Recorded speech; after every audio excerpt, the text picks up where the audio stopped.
नित्यानंद देखी प्रभु लैले न कोले, बोलिते लागिला तारे किछु कुतूहले।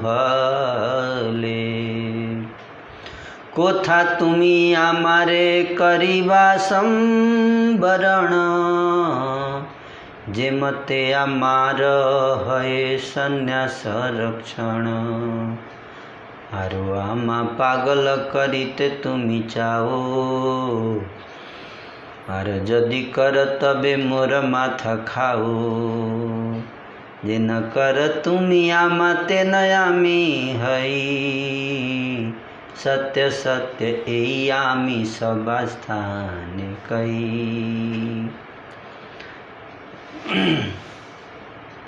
श्री नित्यानंद प्रभु और बाकी जो भक्तगण हैं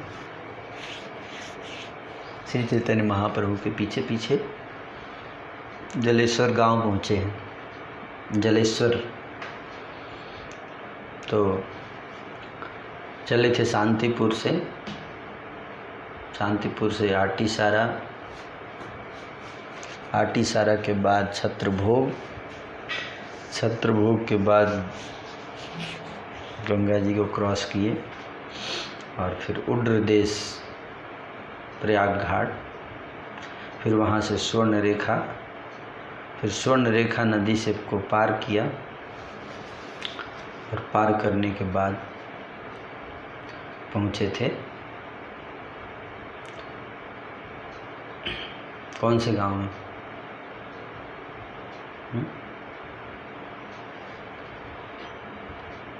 किस गांव में रुके थे महाप्रभु? इसमें नमक क्यों लग रहा है? नमक डाले क्या? वो पानी वही वाला डाल दिए थे इसमें, केटल वाला।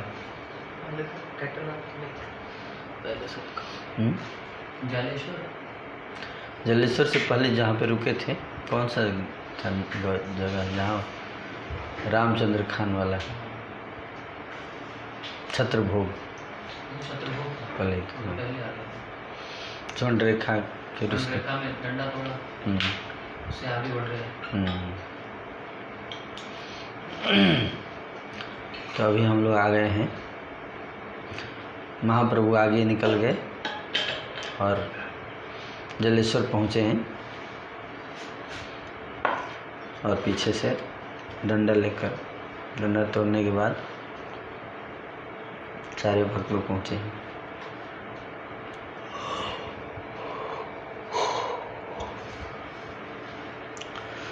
तो जलेश्वर की लीला हम कल चर्चा कर रहे थे ना।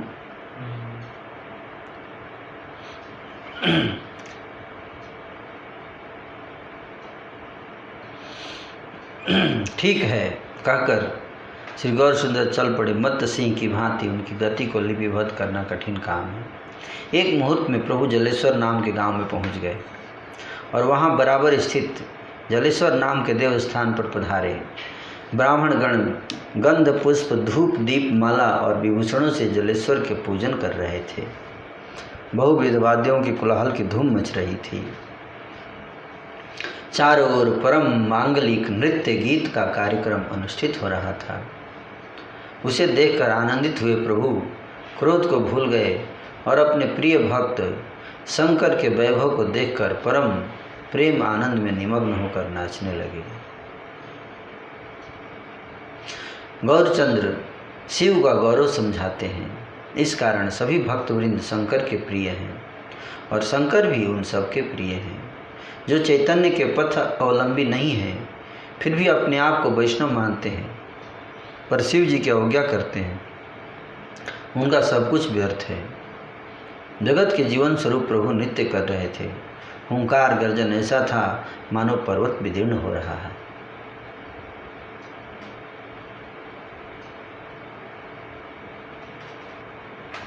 यह देखकर शिव के सभी दास विस्मित हो गए। सभी कहने लगे शिव जी का प्राकट्य हुआ है। आनंद में सभी और अधिक गीत वाद्य की धूम मचाने लगे। प्रभु भी नृत्य कर रहे थे। आधे पल के लिए भी उनको बाह्य ज्ञान नहीं था। कुछ क्षणों के भीतर भक्तगण भी आ मिले। आते ही मुकुंद आदि कीर्तन करने लगे। प्रभु प्रियजनों को देखकर और अधिक आनंद के साथ नृत्य करने लगे। भक्त वृंद उन्हें घेर कर कीर्तन कर रहे थे। उन सात्विक विकारों का वर्णन करने की शक्ति भला किसमें है।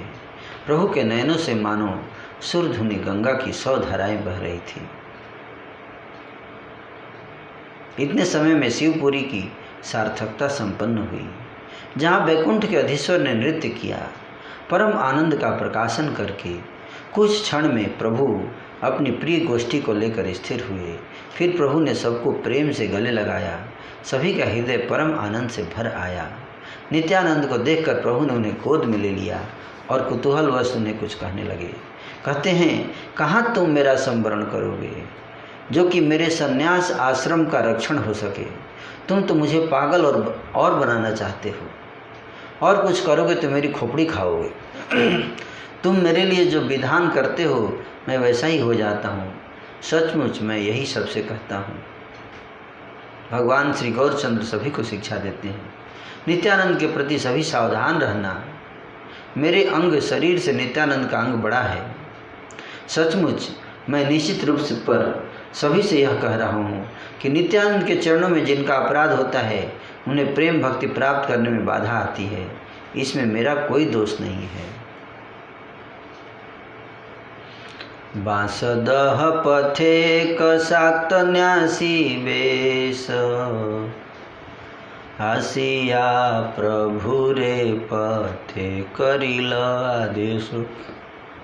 साक्त हेन प्रभु जानिले न निज मने, संभाषिते लागिले न मधुर वचने।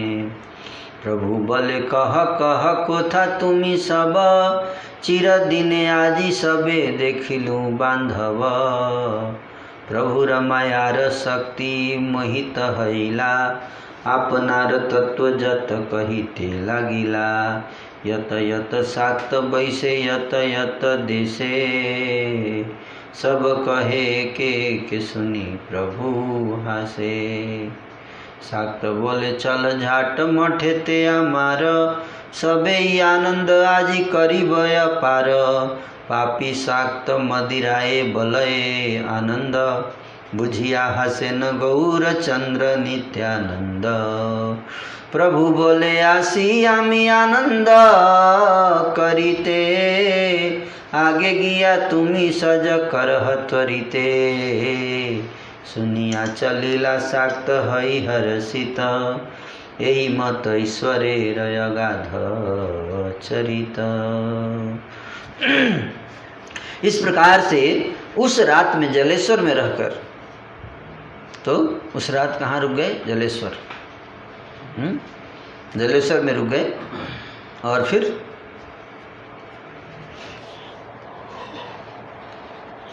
अगले दिन सुबह उषा काल में प्रभु सभी भक्तों के साथ चल दिए। बांसदह के पथ पर एक सन्यासी वेशधारी शाक्त ने आकर प्रभु को आदेश दिया। शाक्त सन्यासी था। शाक्त मतलब जो शक्ति के उपासक हैं उनको शाक्त कहते हैं, है ना? शक्ति, दुर्गा, काली। तो शाक्त सन्यासी, है ना? बांसदह की तरफ बढ़ रहे थे। बांसदह तो रास्ते में मिल गए शाक्त सन्यासी। तो शाक्त सन्यासी ने प्रभु जी को आदेश दिया। प्रभु को, चैतन्य महाप्रभु को आदेश दे रहे हैं। क्या दे रहे हैं आदेश? प्रभु अपने मन में जान गए थे कि वे व्यक्ति शाक्त हैं। प्रभु उससे मधुर वाणी में कहने लगे। प्रभु ने कहा, कहो कहो तुम सब कहाँ हो? बहुत दिनों के पश्चात आज हम सभी को बांधव के दर्शन मिले हैं। बोले कि तुम लोग कहाँ रह रहे हो? तुम मेरे मतलब बांधव बना लिए उसको। बांधव के दर्शन हुए आज बहुत दिनों के बाद। प्रभु की माया से मोहित शाक्त अपना सब तत्व यथार्थ रूप कहने लगा। जिस स्थान पर जो जो शाक्त अवस्थान करते थे उन सब के बारे में वह एक एक करके कहने लगा। यह सब सुनकर प्रभु हंसने लगे, बताने लगा। सोचा कि अपना बड़े प्रेम से बोले कि मेरे फ्रेंड हो, आप लोग बंधु हो, कहाँ हैं? और भी शाक्त लोग कहाँ रहते? बताया कि यहाँ पे एक रहते हैं, उधर एक रहते हैं, उधर एक सन्यासी रहते हैं। शाक्त सन्यासी ने कहा, आप लोग शीघ्र मेरे मठ में चलिए। क्या बोला? शीघ्र मेरे मठ में चलिए। उन लोगों का मठ होगा अपना। आज सब मिलकर अपार आनंद करेंगे। आनंद आनंद समझे? कौन से आनंद की बात हो रही है? ये आनंद था, शाक्त सन्यासियों का आनंद है ये।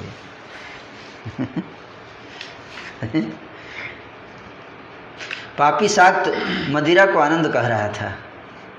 यह समझकर गौरचंद्र नित्यानंद हंस पड़े। प्रभु ने कहा, मैं आनंद करने को आता हूँ, पहले तुम शीघ्र चलकर तैयारी करो। तो महाप्रभु बोले, आगे जाके एडवांस में रेडी करो सब चीज़, तब मैं आता हूँ, पीछे से आता हूँ। सुनकर शाक्त हर्ष के साथ चल दिया। ईश्वर का चरित्र ऐसा ही अगाध है। पतित पावन कृष्ण सर्ववेद कहे, अतएव शाक्त सने प्रभु कथा कहे। लोके बोले ऐसा तेरा फैल उधार, हे शाक्त पर से अन्य तेरा निधान। एई मत श्री गौर सुंदर भगवान, नाना मते करी लेना सर्व जीव त्राण। हे नामते शाक्ते रस इतर सकारी, आइला रे मुणा ग्रामे गौरांग श्रीहरि। रे मुनाय देखी निजा मूर्ति गोपीनाथ, रे मुनाय देखी निजा मूर्ति गोपीनाथ।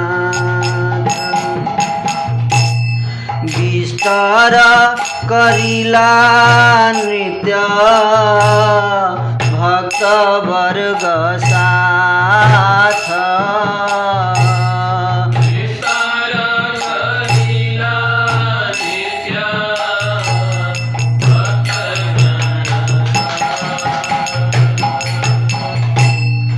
आपनार प्रेमे प्रभु पासरिया पना।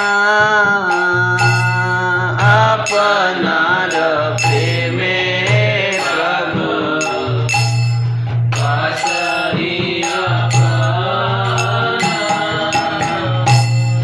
रुदन करे नयति करिया करुणा,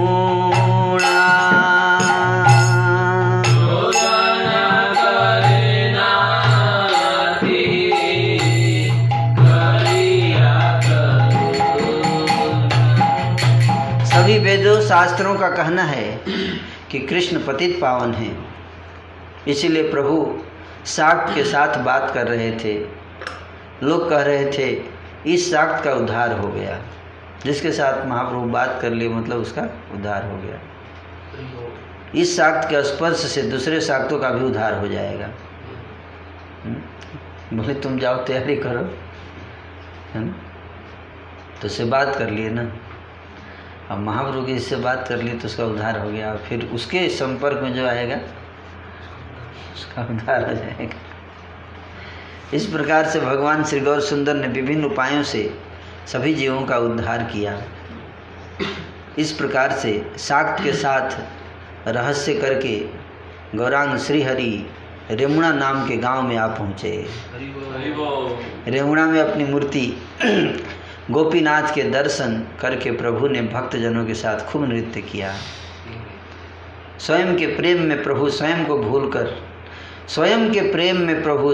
भूलकर अति करुणा प्रकाशन पूर्वक क्रंदन करने लगे। उस प्रकार की करुणा को सुनकर पत्थर और लकड़ी भी द्रवीभूत हो जाता है। केवल धर्म ध्वजीगण ही ऐसे हैं जो द्रवीभूत नहीं होते। से करुणा सुनीते पाषाण काष्ठ द्रवे, से करुणा सुनीते पाषाण काष्ठ द्रवे, एबे ना द्रविला धर्म ध्वजीगण सवे,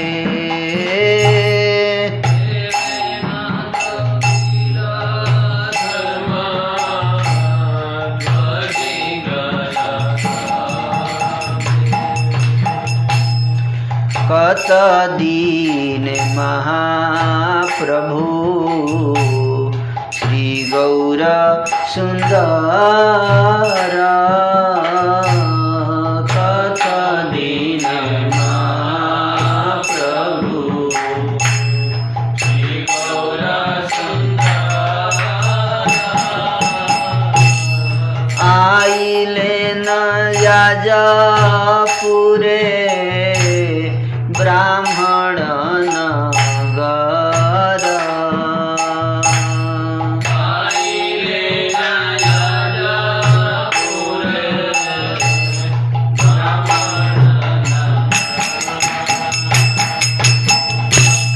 यही आदि बराहेर अद्भुत प्रकाश, यही आदि अद्भुत प्रकाश, जर दर्शने हय सर्वबन्धनाश,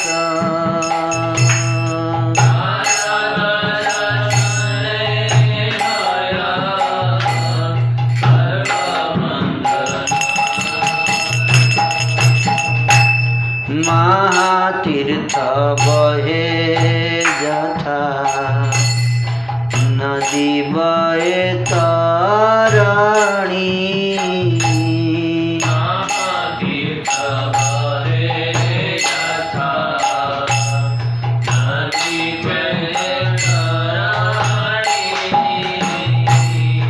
जर दर्शने पाप पलाए अपनी,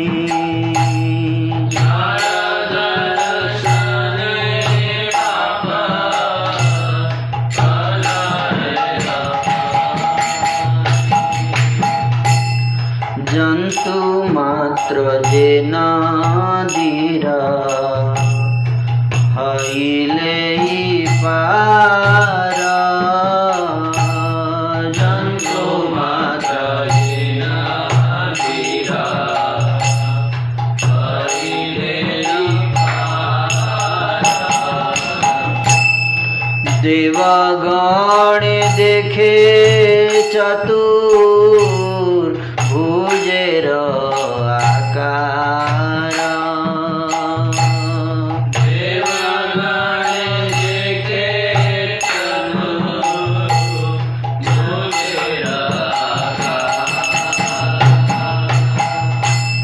नाभि गया वीर जादे वीर यथा स्थान, नाभि गया वीर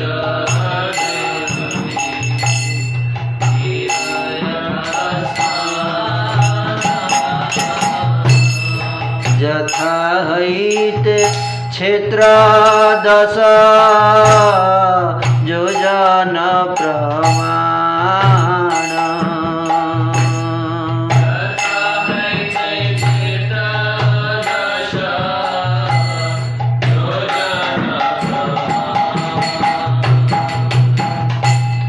जाजपुरे यते कआ छय देवस्थान। याजपुर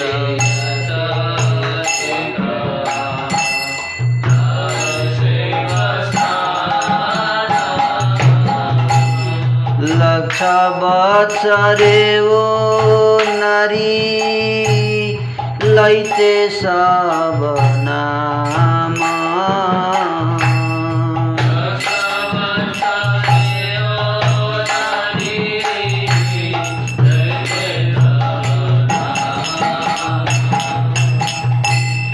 देवालय नहीं है न नहीं तथिस्थान।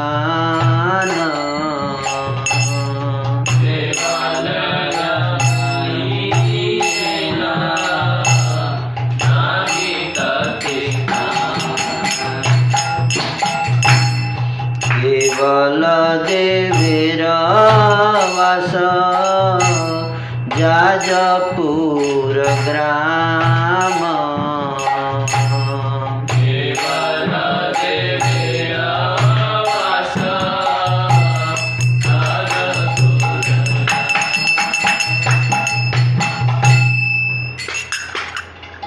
तो जलेश्वर से चले तो रेमुना पहुँचे, फिर रेमुना रात में रुके, फिर अगले दिन सुबह कहाँ पहुँच गए? जाजपुर। जाजपुर।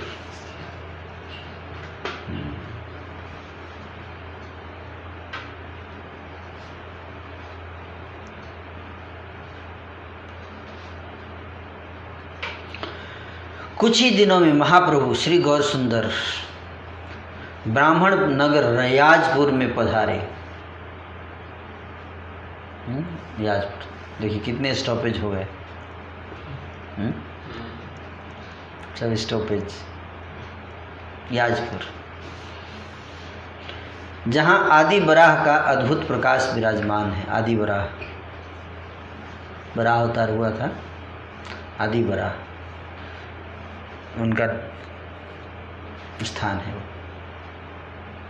कौन? याजपुर। इन वराह भगवान के दर्शन से सभी बंधनों का नाश हो जाता है। आदि वराह जी का मंदिर, भगवान आदि वराह का वहाँ मंदिर है। कहाँ? यस, वहीं पे चैतन्य महाप्रभु के चरण स्थापना हुआ है भक्ति सिद्धांत ठाकुर जी के द्वारा। बालियाटी ग्राम। उस याजपुर में बैतरणी नाम की नदी बहती है। याजपुर गांव में जो नदी बहती है उसका क्या नाम है? बैतरणी। और वह स्थान महातीर्थ है, बैतरणी महातीर्थ। एक तो आदि वराह मंदिर, दूसरा बैतरणी नदी महातीर्थ। बैतरणी नदी के दर्शन से पाप अपने आप भाग जाते हैं, दर्शन से ही पाप भाग जाते हैं। जो जीव उस नदी को पार पहुँचते हैं, जो जीव उस नदी के पार पहुँचते हैं, उन सब जीवों को देवगण चतुर्भुज रूप में देखते हैं। और उस नदी को पार करके पहुँच गए उस तरफ तो चतुर्भुज रूप धारण कर लेते हैं। बिरजा देवी जहाँ विराजमान है वह स्थान नाभि गया है। वहाँ से श्री क्षेत्र 10 योजन दूरी पर अवस्थित है। याजपुर में जितने देवस्थान हैं उन सब का नाम लाखों सालों में भी नहीं लिया जा सकता। याजपुर जो गांव है वहाँ पे कितने सारे स्थान हैं, दिव्य स्थान, देवताओं के स्थान, मंदिर, उसका लाखों साल भी अगर उसका गिनती करें तो भी नहीं कर सकते। एक जगह पे इतने सारे देवस्थान। वहाँ कोई ऐसा स्थान नहीं है जहाँ देवालय ना हो। याजपुर गए हैं? याजपुर तो जाना चाहिए ना। याजपुर गांव में केवल देवताओं का वास है। उस गांव में मनुष्य नहीं रहते। कौन रहते हैं? देवता। भक्तों के साथ सन्यासी श्रेष्ठ गौर सुंदर ने पहले 10 अश्वमेध घाट पर स्नान किया।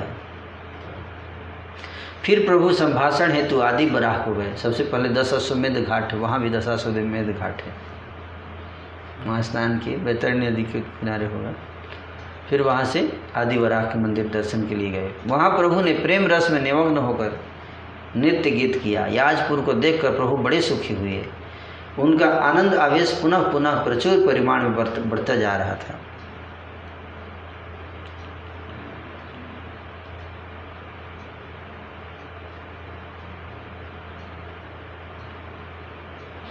कौन जाने उनके मन में क्या इच्छा हुई कि एकाएक वे प्रभु सबको छोड़कर चले गए। प्रभु के अदर्शन से सब विह्वल हो उठे और देवालयों में उन्हें ढूंढने लगे। कहीं भी प्रभु की खोज न मिलने पर भक्तगण परम चिंतित हो गए। मतलब अचानक गायब हो गए महाप्रभु। अब कहाँ गायब हो गए किसी को पता नहीं है, सब लोग ढूंढने लगे इधर उधर, कहाँ चले गए महाप्रभु। कहीं भी प्रभु की खोज न मिलने पर परम भक्तगण परम चिंतित हो गए। नित्यानंद ने कहा, सभी चित्त को स्थिर करो, मैं जान गया हूँ कि किस कारण प्रभु चले गए हैं। नित्यानंद बोले, मुझे पता चल गया क्यों गए हैं। तो सब लोग बोले, क्यों गए बताइए। बोले, एकांत में ठाकुर याजपुर गांव के पुण्य स्थान स्वरूप सभी देवालयों के दर्शन करेंगे। एकांत में, अकेले, सबके साथ नहीं। बोले, भगवान का मूड है कि हम अकेले दर्शन करें, है ना, कोई डिस्टर्बेंस नहीं होता ना अकेले रहने से। हम सब भी भिक्षा करके आज इसी जगह पर ठहरेंगे, कल यहीं प्रभु से मिलेंगे। तो आज रुक जाते हैं यहीं पे और कल आए ही जाएंगे वापस, फिर मिल के आगे चलेंगे। सभी भक्तगणों ने ऐसा ही किया। भिक्षा करके सभी ने भोजन किया। प्रभु ने भी सारे याजपुर गांव का भ्रमण किया और याजपुर के सभी पुण्य स्थानों के दर्शन किए। फिर अगले दिन प्रभु उसी जगह आ मिले। बता के नहीं गए थे कि तुम लोग यहीं रहना। इतना तो बुद्धि होना चाहिए अगर साथ में चलना है तो, है ना कि नहीं। बोल के नहीं गए तो निकल गए। लेकिन नित्यानंद प्रभु जो है उनको पता था कि यहीं हम लोग भी अपना रहते हैं और उनको क्या प्लान होगा महाप्रभु को बिना बोले जान जाते हैं नित्यानंद प्रभु, है ना। तो बोले कि यहीं आएंगे। तो वास्तव में आए भी गए भाई घूम के। मान लीजिए लोग बोलते कि कहीं चलते आगे निकल गए हैं तो आगे चले जाते। प्रभु उसी जगह आ मिले जहाँ सभी भक्तजन बैठे हुए थे। संभ्रम सहित भक्तगण हरि हरि कहकर कुतूहल के साथ उठ खड़े हुए। सभी के साथ मिलकर प्रभु ने याजपुर को धन्य किया। फिर हरि कहकर गौरांग श्री हरि चल दिए। इस प्रकार से महान आनंद सहित श्री गौर सुंदर कुछ ही दिनों में कटक नगर आ पहुँचे। कटक, याजपुर से कहाँ? कटक स्टॉपेज कितने स्टॉपेज हो गए, काउंट किया आप लोगों ने? किसी ने? इसलिए मैं गिना रहा था, है ना। कटक आ गए। भाग्यवती वहाँ महानदी के जल में स्नान किया। कटक में कौन सी नदी है? महानदी। भाग्यवती नहीं, भाग्यवती विशेषण है, नाम है महानदी। महानदी में स्नान किए थे हम एक बार, याद है? बहुत पहले गए थे, नील माधव। आप लोग नहीं गए थे ना?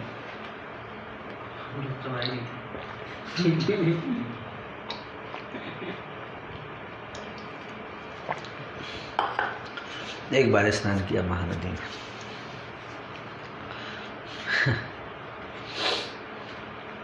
महानदी के जल में स्नान करके प्रभु साक्षी गोपाल के मंदिर में पधारे। साक्षी गोपाल मंदिर गए हैं? मतलब बताया कि 8 स्टॉपेज हैं? तो बताया 8 स्टॉपेज हो गए। हाँ 8। आज कितने स्टॉपेज हुए? जलेश्वर, जलेश्वर के बाद याजपुर, रेमुणा, याजपुर और कटक। तो 4 तो आज ही हो गया, है ना। पहले केवल 4 ही था। आटी सारा, पहले का 8 बता रहा हूँ, अभी तक तो 10 हो गए ना। सबसे पहले आटीसारा था, आटीसारा, छत्रभोग, फिर प्रयाग घाट, गंगा जी को पार किए, फिर स्वर्ण रेखा,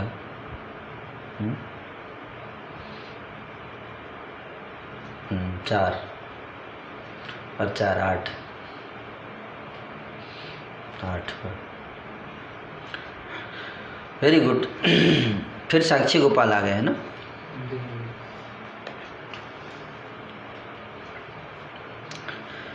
साक्षी गोपाल के मुग्धकारी लावण्य को देखकर प्रभु आनंद में हुंकार और गर्जन करने लगे। प्रभु कहकर महाप्रभु ने नमस्कार और स्तवन किया, फिर अद्भुत प्रेम आनंद क्रंदन करने लगे। जिनके मंत्र से सभी मोतियों में प्राणों का अधिष्ठान होता है, उन्हीं प्रभु का नाम श्री कृष्ण चैतन्य चंद्र है। यहाँ पे बता रहे कि साक्षी गोपाल जी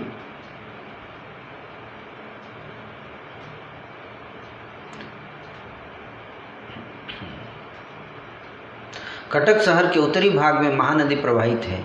श्री साक्षी गोपाल देव श्री महाप्रभु के प्रकट काल में कटक में ही थे।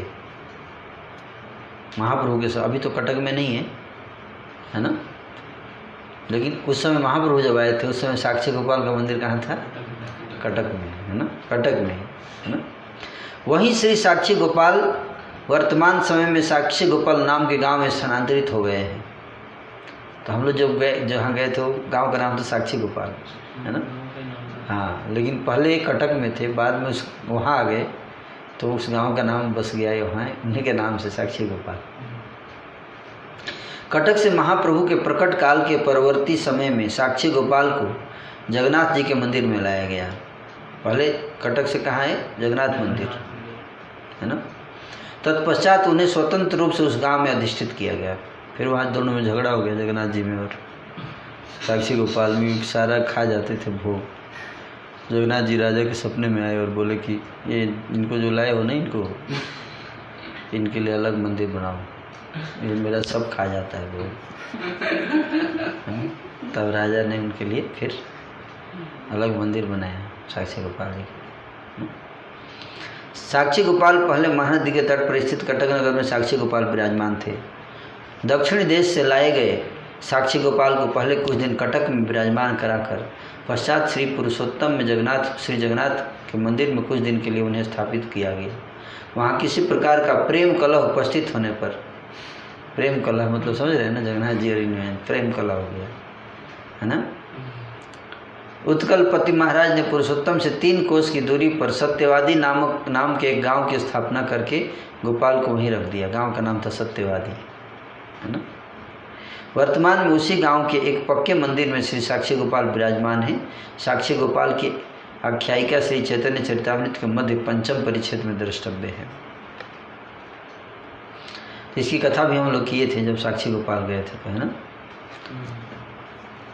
तथापि निरवधि करे दास्य लीला, अवतार हैले हय माता खेला। तबे प्रभु आइले न त्रिभुवनेश्वरा,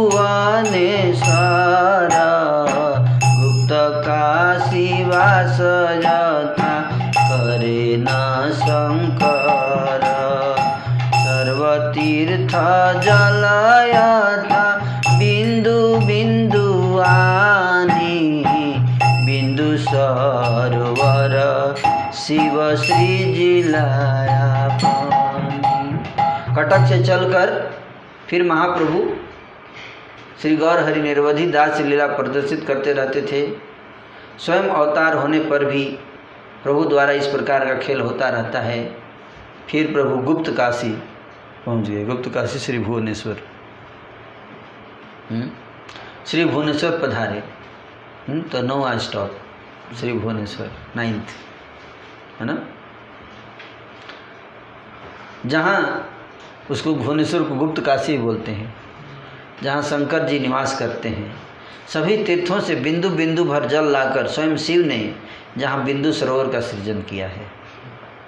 सारे तीर्थों से एक एक बूंद जल लाकर शिव जी ने उसको एक सरोवर बनाया जिसका नाम पड़ा बिंदु सरोवर। स्नान किए थे आप लोग बिंदु सरोवर में? किए थे? हाथ में दबाया था लोटे से। हाँ, तो स्नान किया था।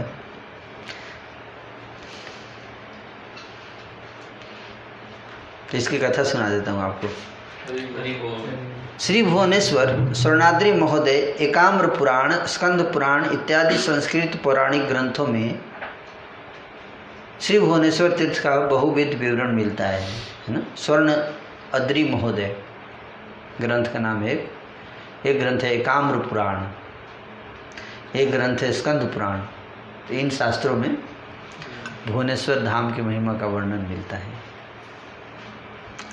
उन सभी ग्रंथों में उस स्थान को भुवनेश्वर, एकाम्रक क्षेत्र, हिमाचल, स्वर्णादि क्षेत्र इत्यादि नामों से अभिहित किया गया है।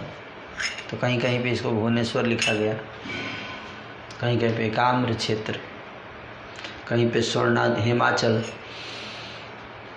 कहीं पे स्वर्णाद्रि क्षेत्र। इन नामों से भुवनेश्वर का वर्णन है। तो कथा कैसे हुई? कथा का यहाँ बता रहे हैं कि ऋषिगण द्वारा अनुरोध किए जाने पर भगवान व्यास ने समग्र जगत में दुर्लभ एकाम्रक क्षेत्र का विवरण प्रस्तुत किया है। अति प्राचीन काल से इस स्थान पर एक विस्तृत शाखा समन्वित आम्र वृक्ष विराजित है। आम्र वृक्ष मतलब आम का वृक्ष, जिसकी शाखाएं बड़ी है ना, दूर दूर तक फैली हुई थी। वहाँ पे एक आम का वृक्ष था, है ना, इसलिए नाम पड़ा एकाम्र, है ना, एक आम्र। तो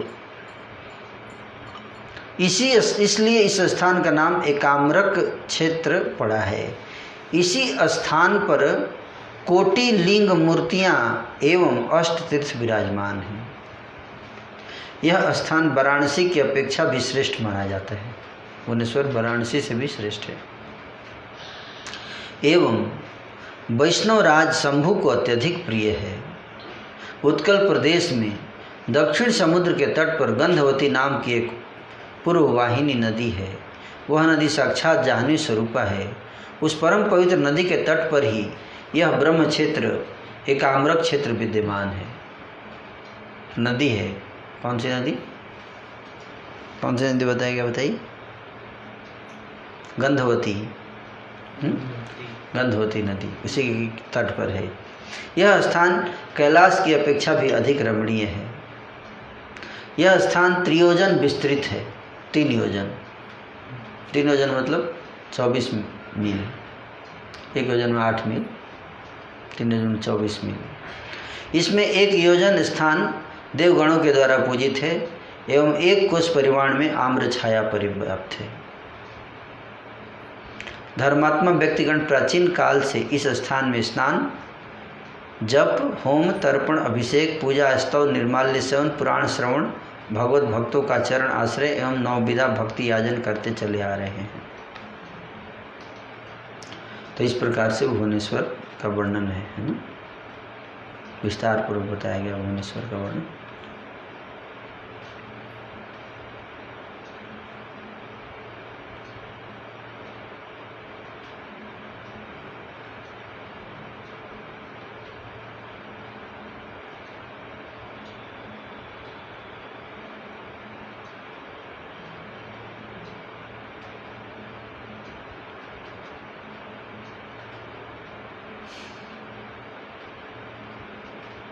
बहुत विस्तार में कई पेजेज में भुवनेश्वर का वर्णन भक्ति शांत सरस्वती ठाकुर जी ने किया है। मुझे पता नहीं था, नहीं तो इसी से पढ़ते हम लोग।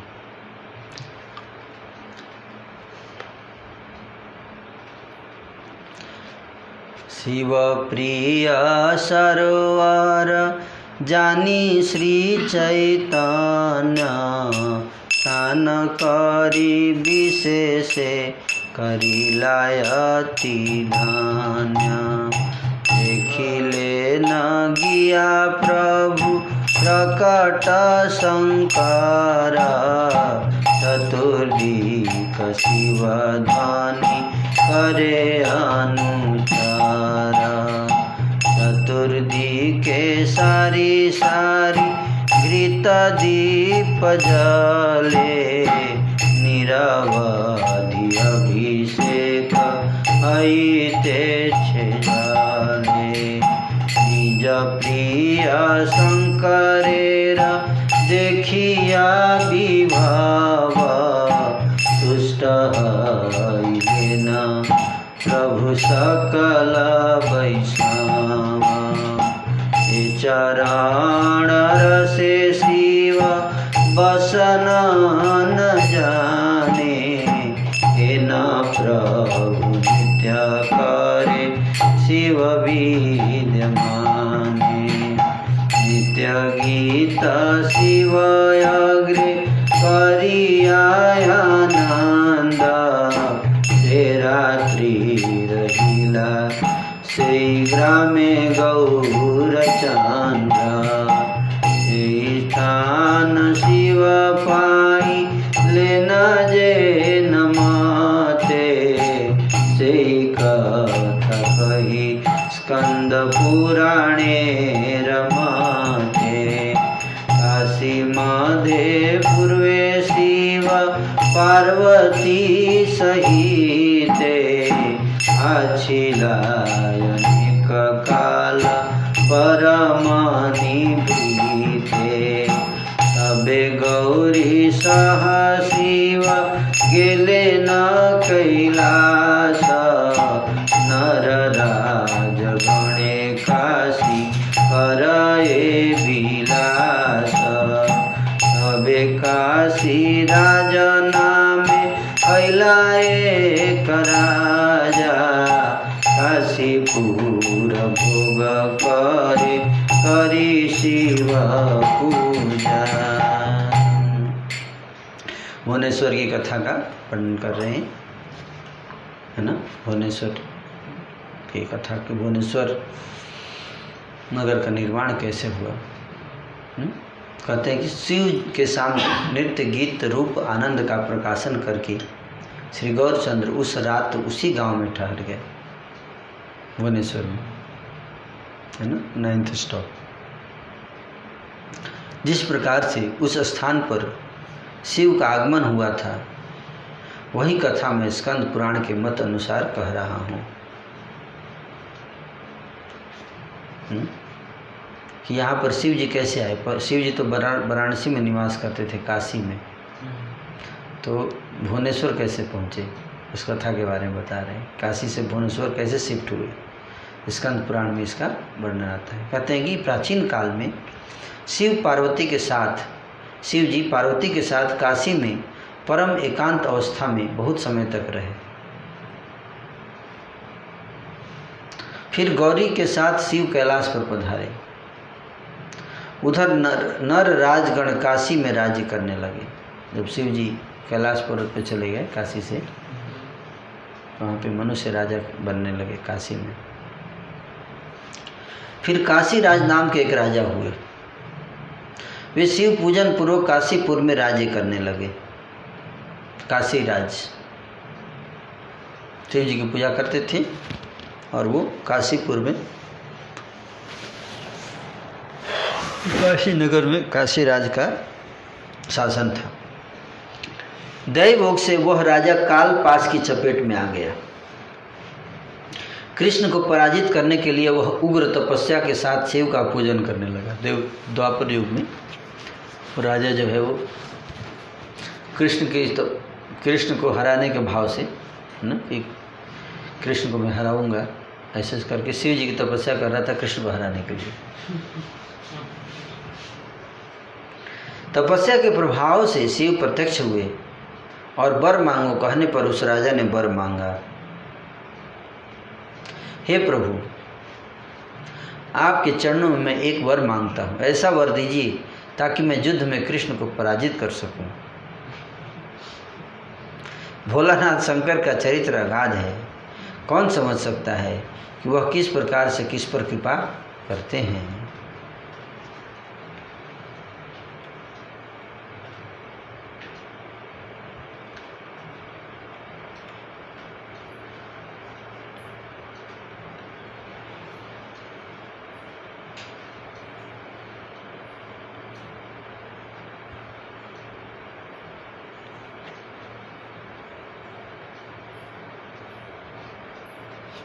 शिव ने उससे कहा, राजा तुम युद्ध के लिए आगे बढ़ो, मैं सभी गणों के साथ तुम्हारे पीछे अवस्थित हूँ। ऐसी शक्ति किसमें है कि तुम्हें पराजित कर सके? पाशुपस्त्र अस्त्र लेकर मैं तुम्हारे पीछे रहूँगा। मतलब तुम आगे जाओ, मैं अपनी सेना लेकर पीछे रहूँगा, तुम टेंशन मत लो। डायरेक्ट वरदान बोले नहीं, हाँ बोले तुम्हें पराजित करने की शक्ति, मैं सीधे नहीं बोले कि मैं वरदान देता हूँ, बोले मैं रहूँगा ना, मैं हूँ, कोई नहीं हरा पाएगा, चलो। वह मूढ़मती शिव का बल पाकर हर्ष के साथ कृष्ण से युद्ध करने के लिए चल पड़ा। शिव अपने सभी निजी गणों के साथ उसका पक्ष लेकर युद्ध करने की इच्छा से उसके पीछे चलने लगे। सर्वभूत अंतर्यामी देवकी नंदन उसी क्षण सभी वृत्तांत जान गए। वृत्तांत जानकर कृष्णचंद्र ने सबका दलन करने वाले अपने सुदर्शन चक्र को छोड़ा। सुदर्शन के सामने कोई बच नहीं सकता। पहले सुदर्शन ने जाकर काशीराज का सिर काट डाला, फिर उसके संबंध से जुड़ी समग्र वाराणसी को जलाकर सब कुछ भस्म कर दिया। वाराणसी को ही जला दिया। वाराणसी को दग्ध होते हुए देखकर क्रुद्ध महेश्वर ने भयंकर पाशुपत अस्त्र का प्रयोग किया, परंतु चक्र के सामने पाशुपत अस्त्र क्या करता है? चक्र का तेज देखकर वह उसी क्षण भाग चला। अंत में चक्र महेश्वर की ओर दौड़ने लगा। चक्र के भय से शंकर भागने लगे। चक्र के तेज समस्त भुवन में फैल गया। त्रिलोचन भागे तो किस तरफ भागे? पहले जैसे दुर्वासा चक्र के तेज से पीड़ित हुए थे, अब शिव का भी वैसा ही हाल हुआ। अंत में शिव की समझ में आया कि कृष्ण को छोड़ सुदर्शन से रक्षा करने वाला और कोई नहीं है। ऐसा चिंतन करके वैष्णव अग्र त्रिलोचन भयभीत और त्रस्त होकर गोविंद की शरण में आए। महाप्रभु देवकी नंदन की जय हो, जय हो। सर्वव्यापी सर्व जीवों के रक्षक की जय हो। सबको सुबुद्धि कुबुद्धि देने वाले की जय हो, जय हो। सबके सृष्टा हर्ता और रक्षिता की जय हो, जय हो।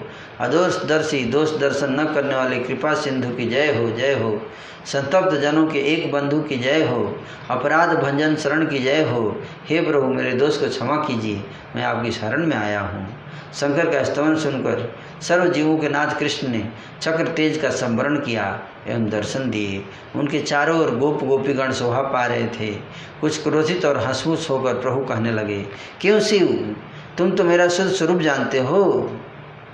इस समय तुम में ऐसी बुद्धि कहाँ से आ गई? अधम नृपति काशीराज कहाँ का कीड़ा है जिसके लिए तुम मेरे साथ युद्ध करने चले आए? भगवान बोले,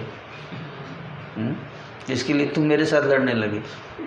यह जो मेरा सुदर्शन चक्र देख रहे हो, इसका पराक्रम तुम भी सहन नहीं कर सकते। परम अव्यर्थ ब्रह्म अस्त्र, पाशुपत अस्त्र, महाअस्त्र आदि जितने भी अस्त्र हैं, उनमें से कोई भी सुदर्शन का सामना नहीं कर सकता। जिसका यह अस्त्र है उसका ही संहार करना चाहता है। मुझे तो संसार के भीतर सिवाय तुम्हारे और कोई ऐसा दिखाई नहीं देता जो मेरा अनादर करता हो। भगवान बोले ऐसा कि जिसका यह अस्त्र है उसका ही संहार करना चाहता है। बोले कि अभी तो मेरे को तुम ही मेरा डिसरिस्पेक्ट करते हो और कोई नहीं करता। शिव जी को बोले भगवान। प्रभु का कुछ सक्रोध उत्तर सुनकर शंकर का अंतर हृदय बड़ा कांपने लगा। अंत में फिर प्रभु के श्री चरणों का स्पर्श करके शिव आत्मनिवेदन करने लगे, हे प्रभु, सारा संसार आपके अधीन है। स्वतंत्र होने की शक्ति किसमें है? पवन के कारण जैसे सूक्ष्म तृण समूह चलायमान है, इसी प्रकार से सारा भुवन अस्वतंत्र है। हे प्रभु, आप जो करवाना चाहते हैं जीव वही करता है। ऐसा कौन है जो आपकी माया को पार पा सके? विशेष करके हे प्रभु, आपने मुझको विशेष अहंकार दे दिया है। मैंने अपने आप को सबसे बड़ा मानता हूँ। आपकी माया के कारण मेरी यह दुर्गति है। मैं क्या करूँ प्रभु, मैं अस्वतंत्र मती हूँ। बोले आप मेरे को अहंकार दे दिए, मैं क्या करूँ? मैं तो आपकी माया के अधीन हूँ। आपका चरण कमल मेरा एकांत जीवन है। आपके चरणों का चिंतन करते हुए मैं अरण्य में रहूँगा, फिर भी आप मुझे अहंकार दे देते हैं। मैं जंगल में रहता हूँ कि अहंकार नहीं आएगा, सब छोड़ छाड़ के फिर भी अहंकार दे देते हैं आप। हे प्रभु, मैं क्या करूँ, जैसी आपकी इच्छा।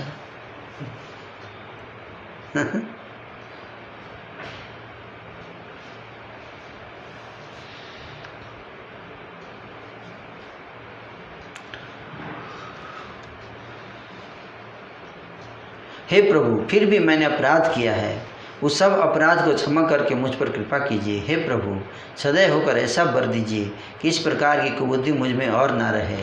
अहंकार का प्रकाशन करते हुए मैंने जिस प्रकार का अपराध किया था उसका दंड मुझे मिल चुका है, अब और कुछ शेष नहीं रह गया है। हे प्रभु, अब आदेश कीजिए कि मैं कहाँ रहूँ, आपके अतिरिक्त और किसके चरणों में निवेदन करूँ।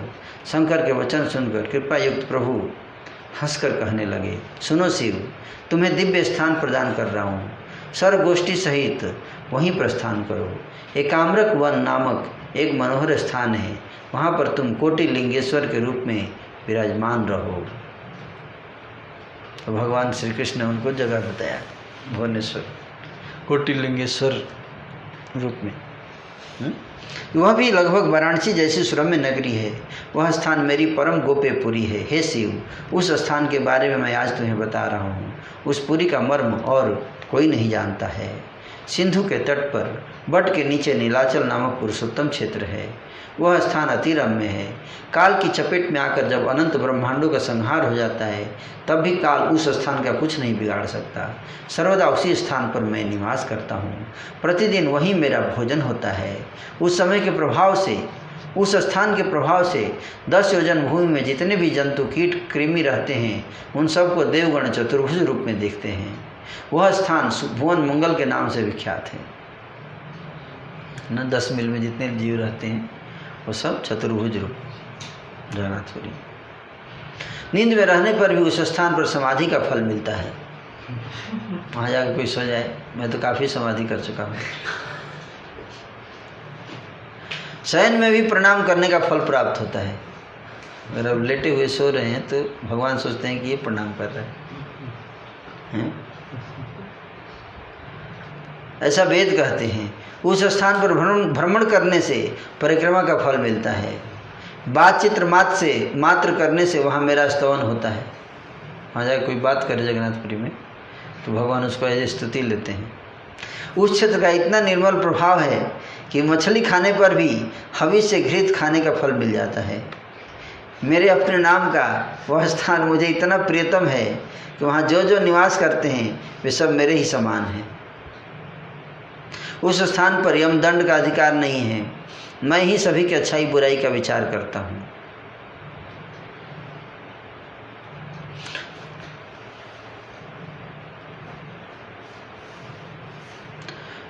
अपनी उस पुरी की उत्तरी दिशा की ओर तुम्हें रहने के लिए स्थान दे रहा हूँ। भुक्ति मुक्ति प्रदाता उस मनोहर स्थान पर तुम श्री भुवनेश्वर नाम से विख्यात होकर विराजमान रहो। इस प्रकार से भगवान शिव ने उनको स्थान दिया भुवनेश्वर में।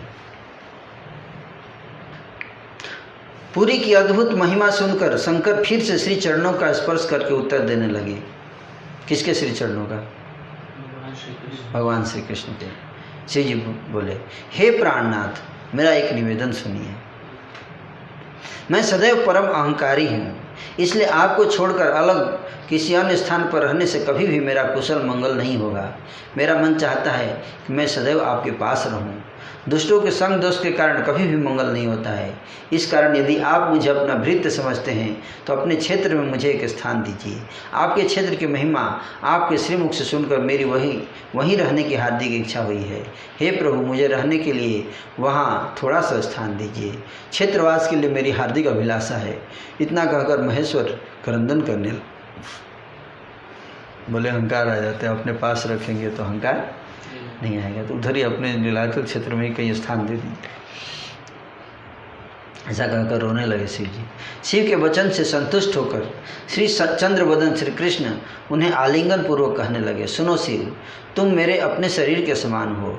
जो तुम्हारा प्रिय है वह मेरा भी प्रियतम है। जहाँ तुम हो वहाँ मैं हूँ, इसमें कोई दूसरी बात नहीं है। सर्व क्षेत्र में मैं तुम्हें स्थान दे रहा हूँ। बोले, हर जगह सारे क्षेत्रों में तुम्हारा स्थान मिलेगा। एक जगह क्या, सारे क्षेत्रों में। तुम सभी प्रकार के से मेरे क्षेत्र पालक हो।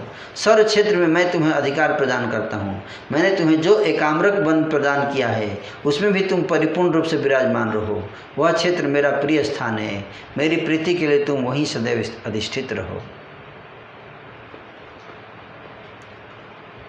जो मेरा भक्त होकर तुम्हारा अनादर करता है उसकी चेष्टाएं मेरे लिए विडंबना मात्र है। इस प्रकार से शिव ने वह स्थान प्राप्त किया। वह स्थान अभी भी भुवनेश्वर नाम से विख्यात है। शिव कृष्ण के बड़े प्रिय हैं, यह समझाने के लिए गौरचंद्र शिव के सामने नृत्य कर रहे थे। कृष्ण ने जो कुछ भी पुराण में कहा है अब उसे गौरहरि स्वयं साक्षात दर्शा रहे थे। शिव राम गोविंद कहकर गौर राय हाथों से ताली बजा बजा कर निरंतर नृत्य कर रहे थे। शिव राम गोविंद, शिव राम गोविंद, शिव राम गोविंद, ऐसे करके गौरचंद्र ने स्वयं भुवनेश्वर में जाकर भक्त वृंद के साथ शिव जी की पूजा की, है ना। भुवनेश्वर में जाकर शिव जी की पूजा की चैतन्य महाप्रभु। इसलिए हम लोग भी जाते हैं तो पूजा करते हैं, महाप्रभु के चरण चिन्ह पर चलते हैं।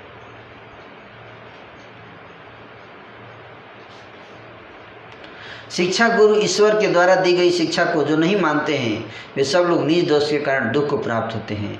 उस शिव ग्राम में प्रभु ने भक्तवृंद के साथ शिवलिंगों को देख देखकर आनंद सहित भ्रमण किया।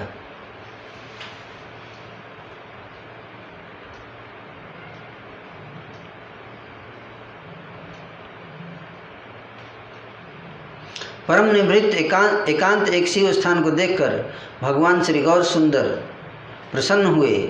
श्री गौरांग महाप्रभु ने उस गांव में जितने भी देवालय हैं उन सब के दर्शन किए। भुवनेश्वर में जितने देवालय थे, मंदिर थे, सबके दर्शन किए। जो जहाँ भी जाते थे तो सारे मंदिरों के दर्शन करते थे महाप्रभु। इस प्रकार से संपूर्ण मार्ग संतोष के साथ पार करते हुए प्रभु कमलपुर में पधारे। कहाँ पधारे? कमलपुर में। और फिर आगे क्या हुआ वो अगली बार बताया जाएगा कल। आज यहीं पर विराज विश्राम, क्योंकि गुरु महाराज से मिलने जाना है। ठीक है, तो आज की कथा आज थोड़ी छोटी कथा हो गई। हाँ, तो क्योंकि 7:30 बजे गुरु महाराज ने बुलाया है तो महाराज से मिल के फिर कल कथा इसको आगे बढ़ाएंगे। कल हम लोग जगन्नाथपुरी पहुंच जाएंगे, है ना। कमलपुर, अब कमलपुर जाएंगे, 10वां स्टेशन आएगा, है ना। उसके बाद फिर जगन्नाथपुर। हरे कृष्णा कृष्णा कृष्णा हरे हरे, हरे राम राम राम हरे हरे।